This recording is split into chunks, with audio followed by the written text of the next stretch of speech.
was a major win for Hollywood writers overnight as the Writers Guild of America approved its contract agreement with the organization representing major studios. The 3-year deal includes better upfront pay and an agreement on residual compensation based on the popularity of streaming shows. When it comes to artificial intelligence, AI can't write or rewrite scripts, nor can it create source material.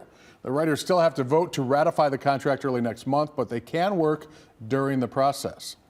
Now, even though the Writers Guild of America strikes look to be ending, screenwriter and producer Sean Ryan says the fight still isn't over. Since actors, directors, and crew members are all part of the same ship, for the entertainment industry to get back on track, the SAG-AFTRA members must reach an agreement as well.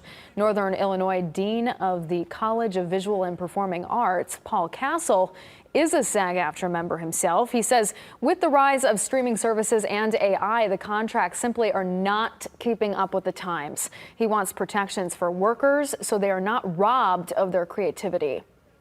It really boils down to who owns the creativity, and how does that creativity get paid out and compensated over time, either through residuals or rebroadcasting and things like that. And how do we understand that in a streaming environment where people can click on YouTube and see a clip of something for free? The car companies can't determine what the price of steel is. They still need the steel to make the cars, and our scripts and the actors' work is the steel that makes the automobile of entertainment.